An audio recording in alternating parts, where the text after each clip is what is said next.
All right, we are going to go ahead and get started. Emily, thank you for joining us today. We're really excited to have you. I'm going to introduce myself and then I'm going to turn the floor over to you. So, my name is Grace Nielsen. I am a current senior social work student at the University of Missouri, but I'm starting my MSW at WashU in the fall. So, I'm really excited about that. In terms of work, I work at a domestic violence shelter in Columbia, but I'm also a lobbyist for higher education in the Missouri State Legislature. So that's a little bit about me. I am a member of our senior leadership team here on CRISP. So I do all of the outreach, all of the social media, but I also have been co-leading the registration efforts. So I'm really happy you all are here today. But Emily, I'm going to turn it over to you. If you could just introduce yourself, talk about the work you've done, and then we'll get into some guided questions. Sure. So my name is Emily Jabbour. I graduated from Columbia School of Social Work in 2006. I was in the policy track, and at the time when I was in New York, my field placement was with children's rights. I was working on child welfare advocacy. This led me to apply for something called the Presidential Management Fellowship, which is a 2-year program to enter the federal government coming out of graduate level programs. And as part of my PMF experience, I did a detail working on the Hill, working for the House Energy and Commerce Health Subcommittee. And since I did so, this was, I guess I was there in 2007. This was pre health reform, pre-Obama universal health care. So the universe looked a little different then, but I would say the work was similar in process, I would say. My full-time job is working I'm still with the federal agency that I started with out of Columbia, which is the Administration for Children and Families. We are part of the U.S. Department of Health and Human Services.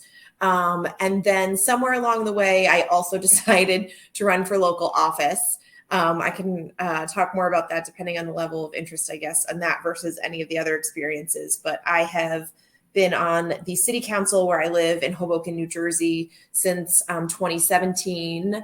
And I this year was elected by my colleagues to be president of the city council. So, which is very exciting. Awesome. That's kind of my universe, I would say. Yeah, you have incredible experience working in almost every sector of political social work. Yeah. Can you just walk us through that journey that you went through each of them, the things you learned and whatnot? Sure. So I would say, starting out with ACF, it's been about 16 years that I've been in ACF. And it's funny because my job, this job prepares me to understand what it's like to be a legislator for my city council role. I kind of am sitting on each side of the table, depending on, which hat I'm wearing. So in my day job, my job is to, I work in our Office of Planning, Research, and Evaluation for my organization. So it's our job to generate evidence and to look at the effectiveness of federal programs that we oversee.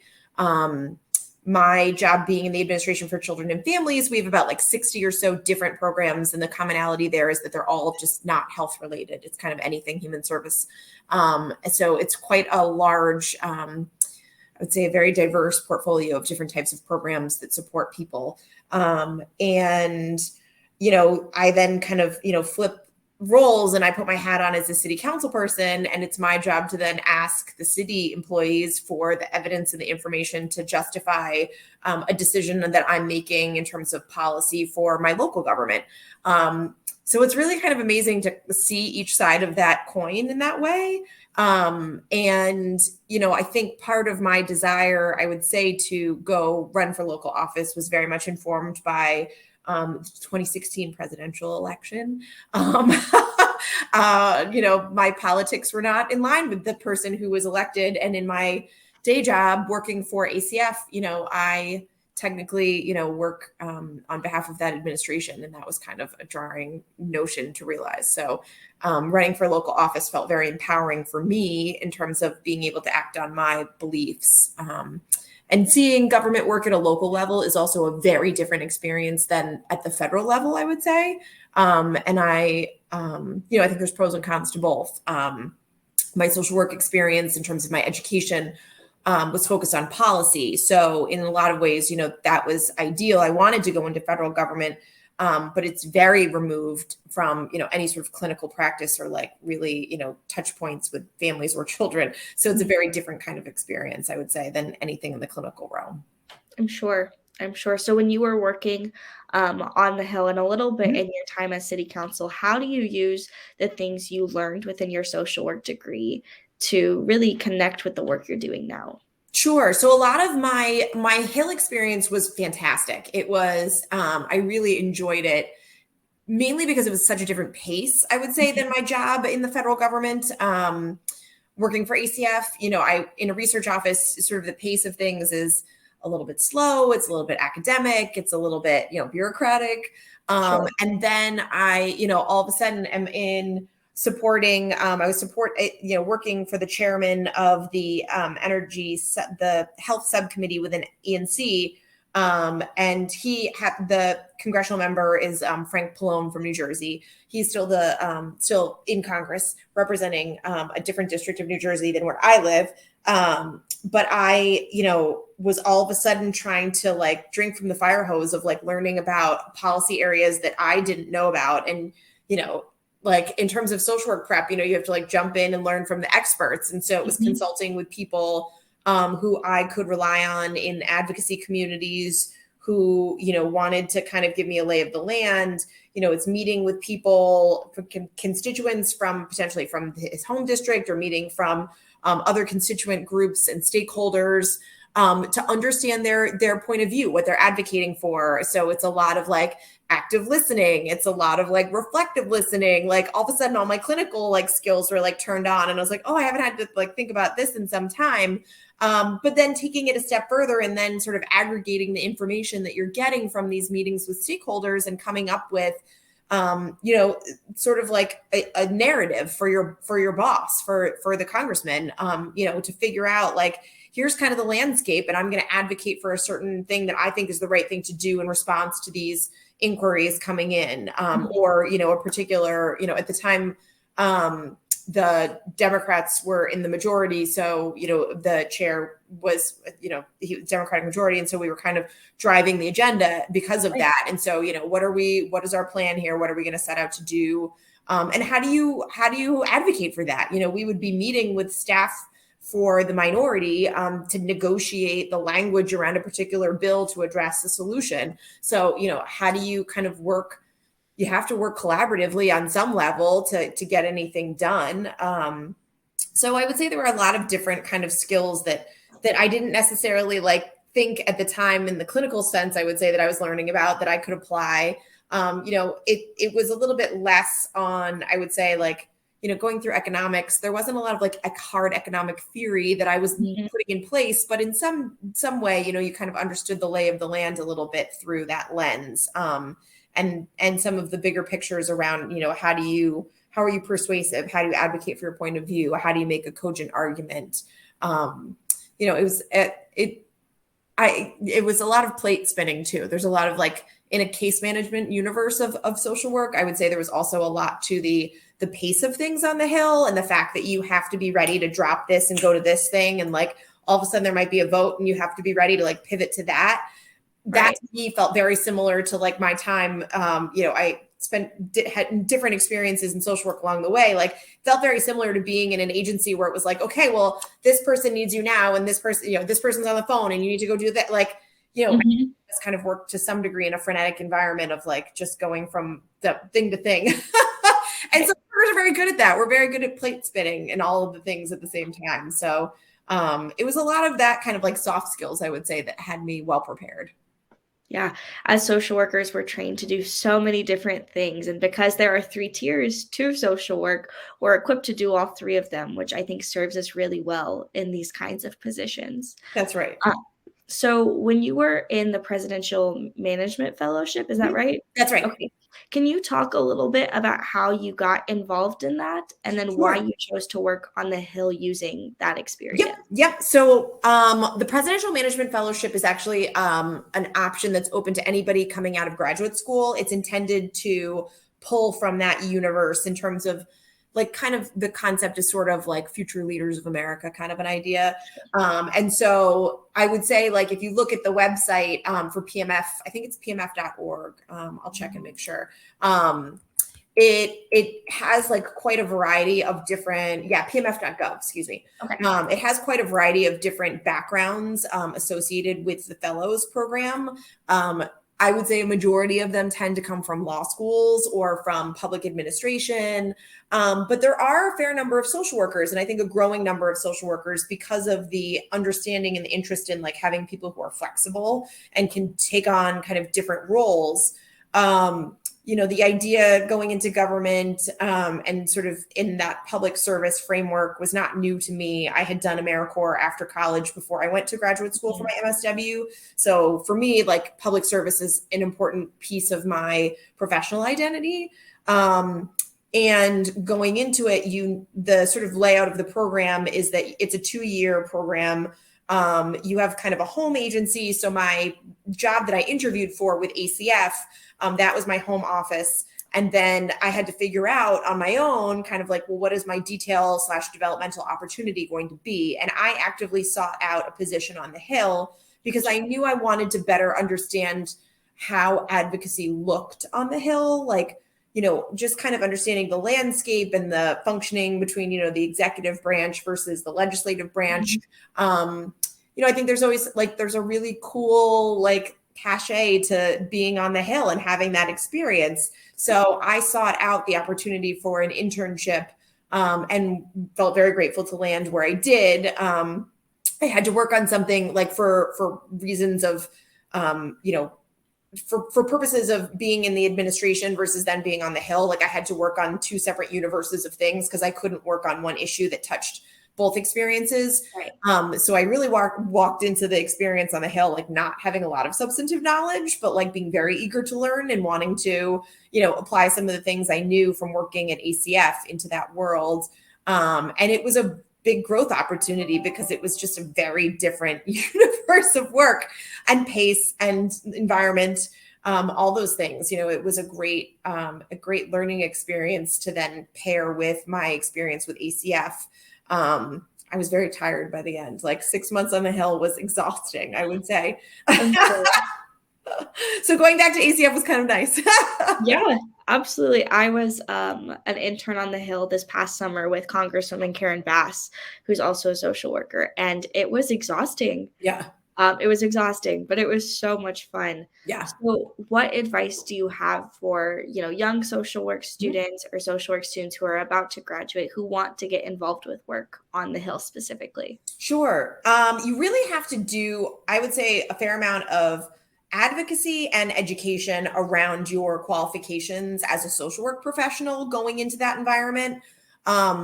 I have always found, and it's crazy because I graduated in 2016 and you would want to think that sort of the field had moved in some way, but I still feel like there is just a fundamental lack of understanding about the flexibility of social work professionals in terms of their capacity to be in advocacy spaces that look political. People I think are just still of the belief that social workers are only clinical people who only work for child welfare agencies who pull kids out of homes. And it's if you're not doing that, then I don't understand what you could be possibly doing as a social worker. Even in my job with ACF, I'll say to some degree, and we're an agency that's, I think, has more social workers than most. There's still sometimes that people are surprised to find an MSW in an office of research and evaluation, and in my mind, I work in an office that uses data to advocate for position. Why is that any different than, being on the Hill and having, a political perspective about what you think the solution is, and having your evidence ready to go. To me, those are all similar concepts, but unfortunately, I think there continues to be a fundamental, lack of understanding around social work's benefits, the benefits of social work professionals. So I think in the environment of the Hill and political jobs in general, you have to make a strong sell about what it is that you bring to the table.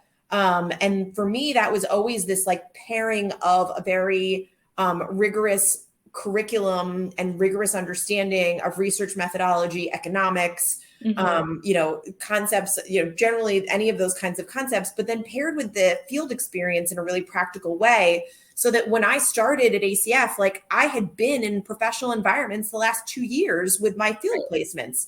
It may have been because I was there as an MSW student, but it didn't change the fact that the expectations of me were to be a professional in that space and to show up as somebody who could do the job, advocating at children's rights, or, I was, case management in a domestic violence program. Like it didn't matter. Like I had to be in the office on time. I had to work with colleagues professionally. I had to represent the organization and speak on behalf of them and advocate for what I thought was right. And, those dynamics don't change just because you have an MSW versus an MPA or even a JD. In fact, I'm married to an attorney, so I feel like I can say this with and I was also a law minor in my program. You go to law school and you learn to think like a lawyer, but you don't learn how to be a lawyer. So they drop you in the universe after you've completed law school, and you show up on day one, potentially working in any organization, and you don't actually necessarily know what it's like to work in an organization. So when I compare that to a social work experience, and I know that somebody who's come through an MSW program has had the benefit not just of the academic experience, but of the practical field education experience, I want that person every day of the week, because that's somebody who I know understands what it is to be in an organization and to be part of a professional environment. So you don't have to spend time breaking them in, so to speak, to like what it means to actually show up to work. Like they already know how to do that. So in my mind, there's a lot of benefits to the way that social work pursues our like educational program that really translate into an environment like a political one, because frankly, you always have to hit the ground running. Any of these, anything that we're interested politically, any of, nonprofit, no matter what the case may be, I think that is always a commonality of, we want you in, we want you go, go, go. It tends to be the environments we work in. So, Yeah, so in absolutely. my mind, it's a great fit, but you just have to like sell it. I'm always talking about how do you market yourself as a social work professional. And for me, those are like really important talking points I've always relied on. Yeah. Well, I guess that leads perfectly into my question of you being on city council. Mhm. How within like your campaign and within communicating with a community that you're a social worker, Mhm. how did you go about doing that and gaining public trust with the degrees you held? Sure. It's funny. In some ways, people were not necessarily very interested in my academic credentials, so to speak. Like people just kind of more wanted to understand, like, well, why are you doing this, and how long have you lived here? Like, Sure. people like at the local level, people kind of tend to have those questions to sort of evaluate you if you're legit or not. Um, but when I would sort of get into it, I would explain like professionally, I work in, the federal government in a space that's meant to be a safety net for people. Like, the Administration for Children and Families, we're welfare, TANF, we're child support enforcement, we're refugee programs, we're Head Mhm. Start, we're early childhood. Like, we're trying to help support people through difficult times, through crisis times, all of those kinds of things. And in my mind, running for office locally was very much an extension of that, to say, I've now had these experiences working in government at the federal level. I would like to better support things locally and use the skills that I have learned as a social worker to advocate for what makes sense for our community.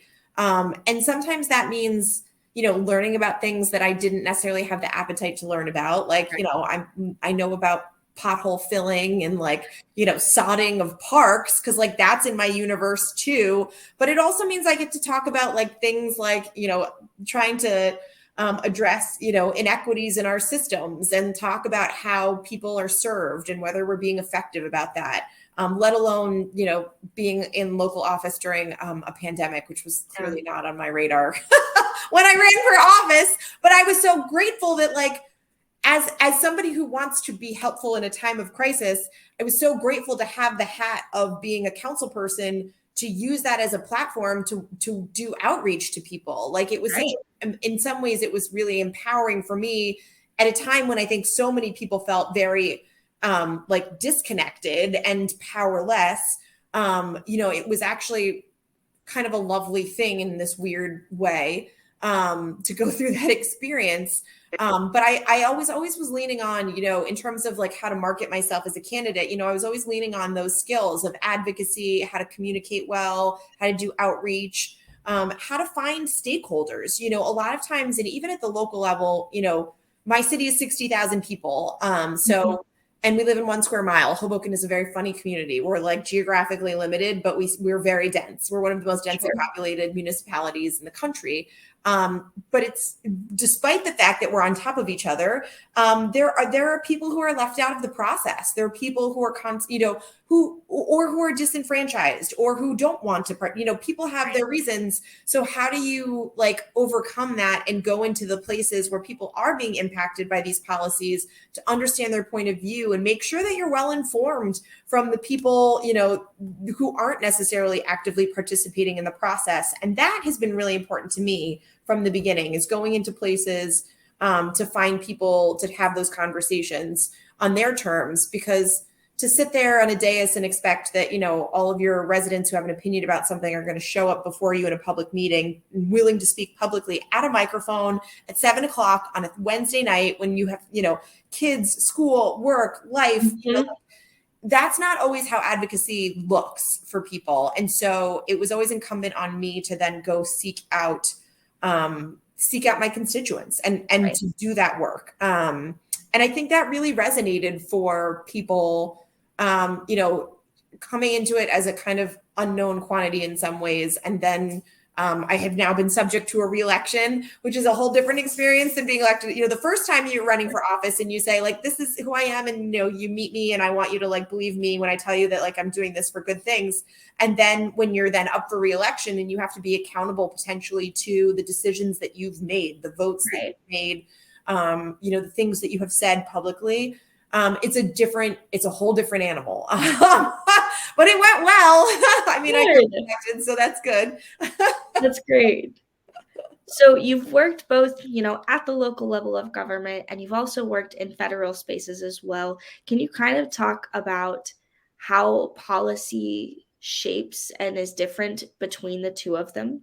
Sure. The pairing of it is really lovely in so many ways, I'll say, because local government is such a funny thing. Parks and Rec, if you've ever watched it, it is so real. It is just my life. My life is very that. And it's kind of silly, but it's true, because there's so many very micro level things that are so meaningful for people, truly, because they're the things that you're reminded of every day. So I walk out my door, and if I see that pothole, or if I cross an intersection and a car is speeding and I think, God, that intersection really needs a stop sign, or we need to figure out, why, what is it happening that our streets have litter? I need to think about that, it so permeates your daily routine that it's in a lot of ways so much more impactful than the fact that, in my day job, I might be talking about, a program that's a $200 million program that's servicing,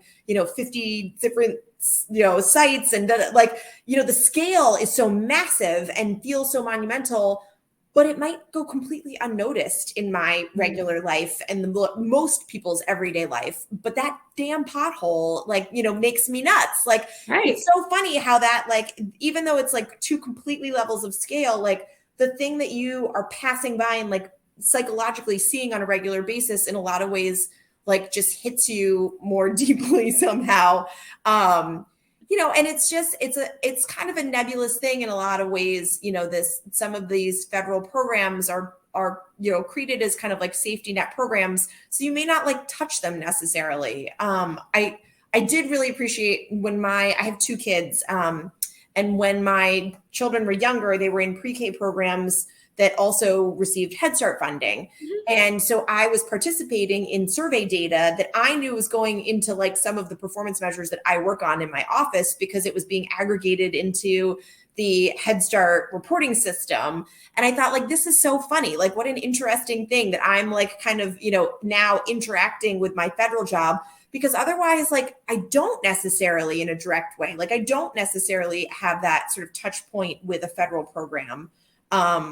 So it's such a funny thing. You experience government all these different ways.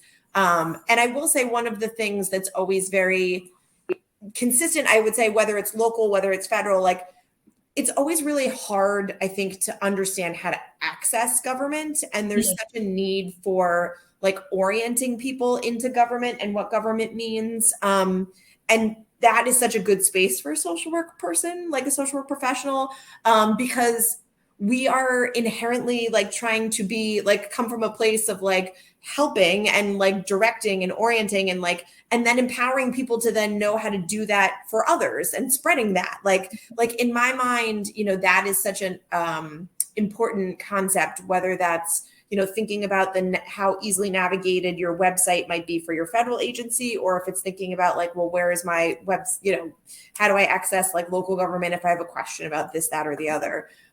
It's the same experience of one of the things that under this administration, who I'm friendly with, built out is our Office of Constituent Services, because there wasn't sort of an entry point that was a good spot for kind of the person with a general inquiry to land.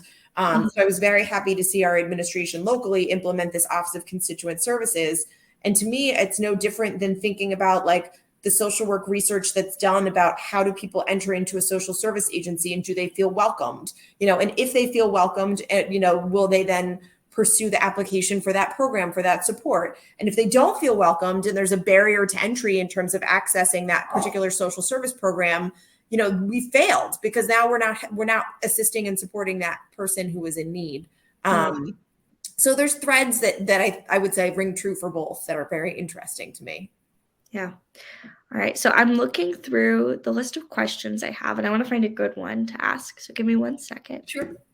While My I'm dog is looking, barking in the background. I hope he's not. oh, we can't hear it at all. What kind of dog is it? I have a French bulldog, and so he's like a scooch. His ball is underneath something, and so he's barking at it, wanting me to get in.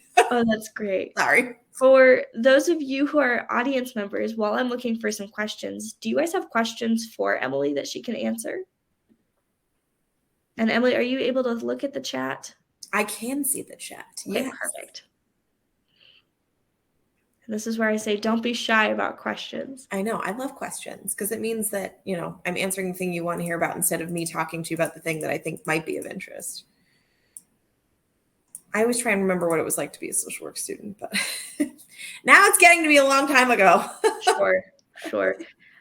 Where did you do your practicum placements at whenever you were a student? Sure. So I was at Columbia School of Social Work. So my first year placement was in downtown Brooklyn, working for a domestic violence program that was serving, it was actually technically for Haitian women. And my field education office thought that because I had some conversational knowledge of French, that could translate into Creole, which was not the case. Somebody misread something somewhere. So I ended up actually mostly working with the women of Jamaican descent because they spoke English, whereas a lot of the Haitian women did not speak English.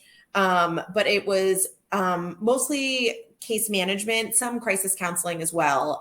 And then in my second year of school, I was at Children's Rights, which is an advocacy organization that mostly does class action lawsuits representing children who are not properly treated in their child welfare systems. And if you read The Lost Children of Wilder, which was a key book for me in my graduate experience, the founder of the attorney on that case for the Wilder case, Marsha Lowry, was the one who started this organization. Over time went from being, a small handful of attorneys to like 50 attorneys, and then additionally a policy division.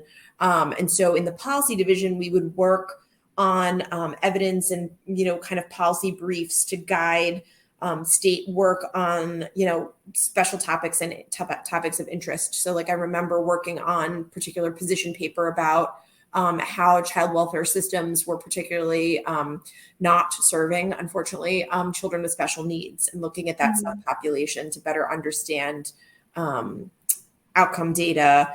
We would pull case record studies and do kind of systemic case reviews to look at data for New York City and how they were doing with certain populations. It was a really interesting experience, and I was mostly surrounded by attorneys, but there were 2 social work interns plus a couple of other policy staff working for a policy director in that space. So it was a great experience. Yeah, it sounds like it. I know a lot of times people will do like their first practicum in like clinical settings and then Mhm. realize maybe that's not for me and then Yeah. go the macro route in their second one. So Yes. I always appreciate having a dual experience and kind of using those skills to play off one of another. Definitely. And I like underestimated, I would say, the positive impact of my clinical first year. I was very eager to get to my second year because I really wanted to like dig into economics and research and all of Mhm. those things.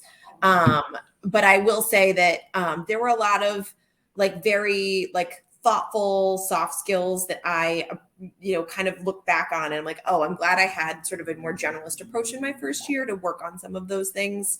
Um, and there's certain aspects of your social work education that you can always revisit. Like that's always something I think about is, in selecting your coursework, like what are the things that you can avail yourself of in an online course or in some sort of like later experience that, you want to maximize your time when you're in that social work environment. So you want to, maybe that means that you're taking the course with that faculty member who's doing really innovative work and you want to like be in that space. I'm sorry, be quiet.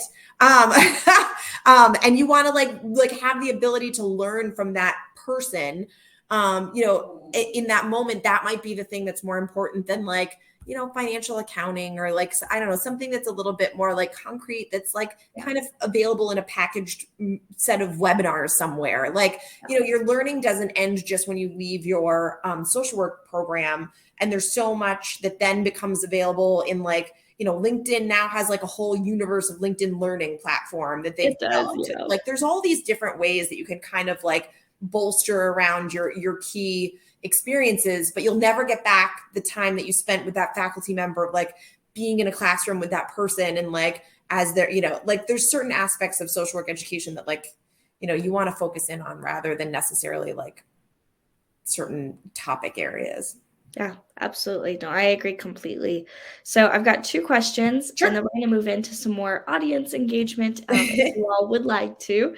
But the first one is our focus for this conference is about advocacy and about working with people, not just in our same party and our same belief system, but with those across the aisle as well. Mhm. In your experience and in the work you've done, how have you navigated sort of that challenge of working with people who don't hold the same belief system as you? Sure. And they don't. They just never do.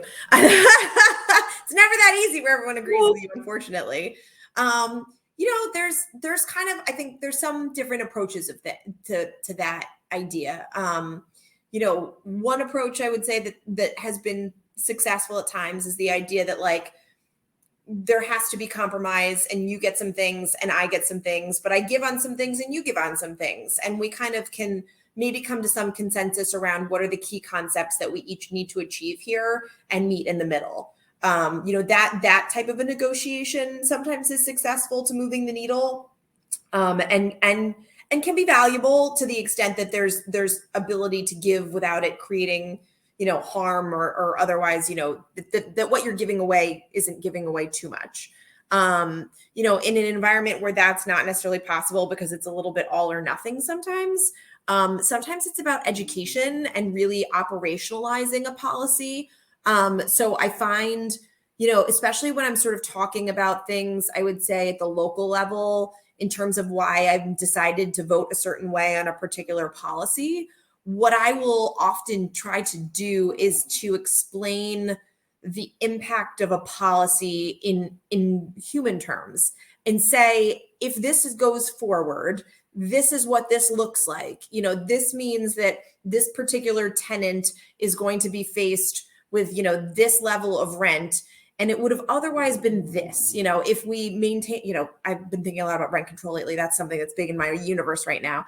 But to really like spell it out in those terms, because the expectation that a member of the public, or anybody really, like, you read some of these ordinances on first glance and it's like, this reads like, this is like, IKEA instructions. I don't know what I'm thinking or looking at here. Like, and part of our job, I would say, as representatives is to translate for people and to be clear in the terms of how we understand them to mean. And sometimes in that process of like translating a policy into a real life example, you catch people's understanding in a different way, and you educate them to see something differently. It's hard. It is in this environment, I would say, especially, there's, often talk about like misinformation and disinformation and like unfortunately, like those concepts that I think are sort of, in a Fox News environment are peddled about, unfortunately. I think those really still permeate even on the local level in a way that's really, unfortunately, counterproductive.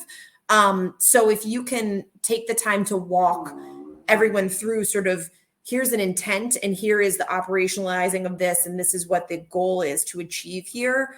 That explanation goes a long way sometimes with people, so that they, maybe they still don't agree with you in the end, but at least they understand it in terms of what your intentionality is. And that's always, I think, time well spent.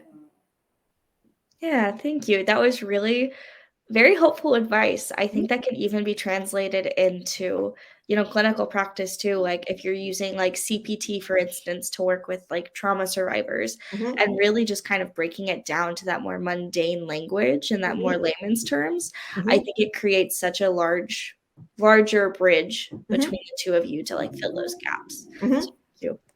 All right, last question on my end. Our lead organizer for the event, and one of the videos that we made for, promotions and whatnot, says that advocacy is a personal transformation. Mm-hmm. And I was just wondering if you could tell us about a time in your career or in your degree that you really felt that, and you really had a moment where you were like, yes, this is exactly where I'm supposed to be at, and this Mm-hmm. is how I'm supposed to advocate. Sure. Oh, that's a great question. Advocacy is very transformational. There's like a quote, I keep it, I'm not at my desk at the moment, but I have a desk that's like, a strong woman stands up for herself, and even stronger woman stands up for everyone else. And there's this sense that once you realize the power of your voice to impact change in a way that's beyond yourself, and for purposes of greater good, I'll call it, like, there's something that's really, it just like feeds your soul in this like really amazing way. Like it's, it for me, like whether it's being in my day job or if it's in my elected office, like I'm always a big believer in like the servant leader model, in terms of how one kind of governs themselves. And that's very clearly consistent with social work values, like so it makes sense. Like it's, I'm not going to advocate obviously for like, I don't know, being king by any mean. I'm going to advocate for like service. That's going to be my goal. And I will say, I just this weekend, it's Women's History Month. And so I put together a panel of, women leaders from my community and invited all of our local Girl Scouts, Brownies and Girl Scouts and all them to participate in this panel. And it was just this really like, just an amazing conversation. Like it was a great conversation. It was a woman who is the executive director of an organization that supports LGBTQ youth. It's a woman who's an entrepreneur who started like a media, I would call it like a little media empire in terms of like news content that serves a hyper local focus. A professor from the Stevens Institute for Technology, which is in town, and she's in the business department. And then a woman who is our director of our public library. We just had this great conversation about all these different concepts about what it's like to be a woman in a leadership role, a woman in a non-traditional environment, whether that was me in sort of politics, whether it's, one of our panelists had an experience previously in technology support services, and was like one of the only women there.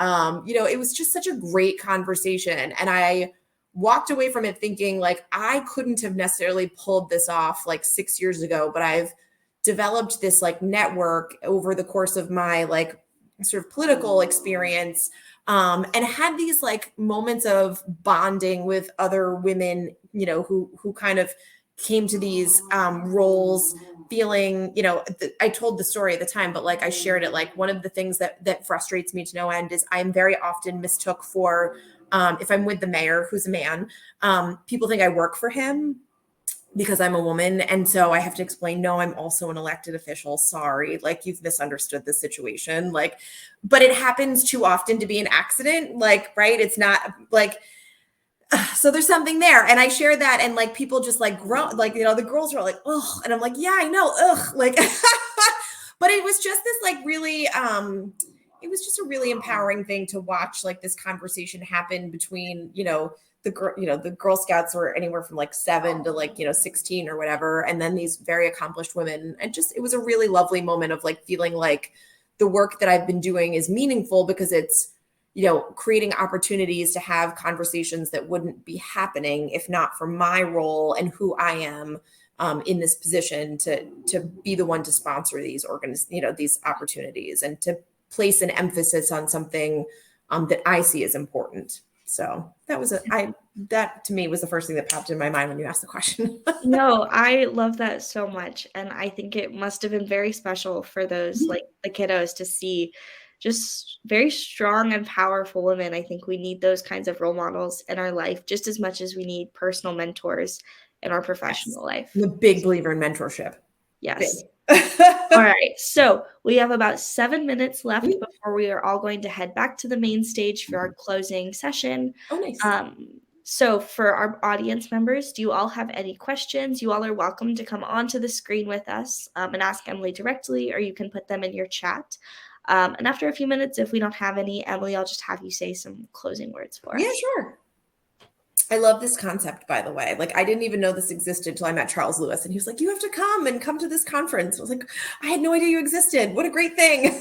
Yes, and I'm so glad you were able to come. I've been attending sessions all day, and you have by far been really, really wonderful. Oh, good. Well, you got to bring the energy up at this time of day, right? I'm sure you all are Absolutely, tired. as we're headed out for the day, it's the number It's been a long 7. day. I know this feeling. I've had like 3 cups of coffee already. That's So right.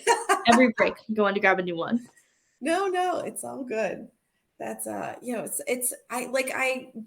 keep telling people, I'm like, we just need more social workers in the world. Like, why doesn't everybody, like, I would say that should have been the other thing I highlighted too. Like, one of the things I'm most proud of is that one of the things that the mayor took on is an approach to address, unfortunately, and like in the aftermath of COVID, there's been a lot of homelessness that has impacted, I would say, our city for a lot of different reasons. But I convinced him to hire social workers to bring on.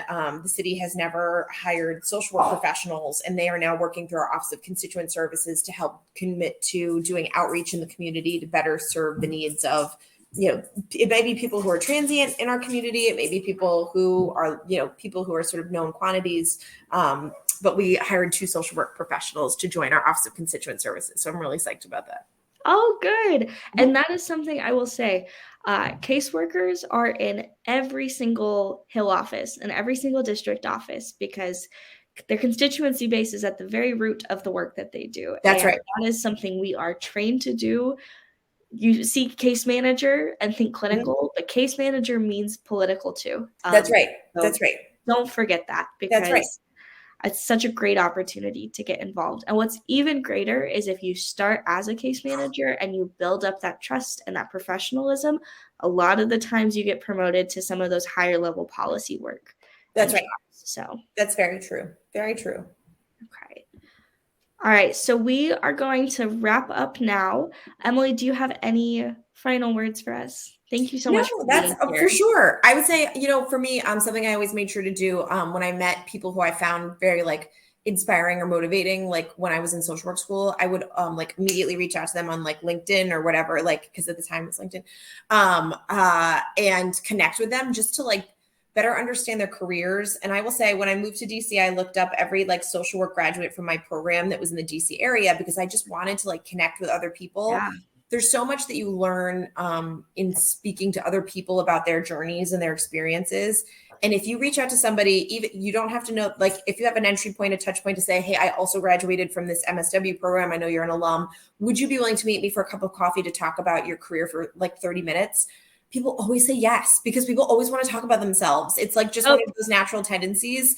And there's something even more connecting that, like, if you're also from the same program and you can talk about shared experiences at that program, like, people will never say no. So I know that it's like a very kind of like, you have to like kind of get your chutzpah up to like do it. But like, when you reach out, like, people always want to like be helpful to others. We're mhm. servers. Hello, it's built in us. So like, always reach out and like try and learn from other people that you have come across one way or another, to just pick their brain, because sometimes that might be the trigger that you needed to like really like spark something that might become your next opportunity. Perfect. Well, with that, I will say you're welcome to add me on LinkedIn. Yes, Uh, absolutely. Me too. chat. You can Oh, find me there. perfect. Well, thank you so much, Emily. We all really appreciate you. And I've personally had a wonderful time getting to talk to you and getting to Wonderful. meet Yes, you. thank you for inviting me and for being here with me. Of course. All right. So, everyone, you are welcome to head back to the main stage. I've got to hop off because I'm headed to a panel on the main stage.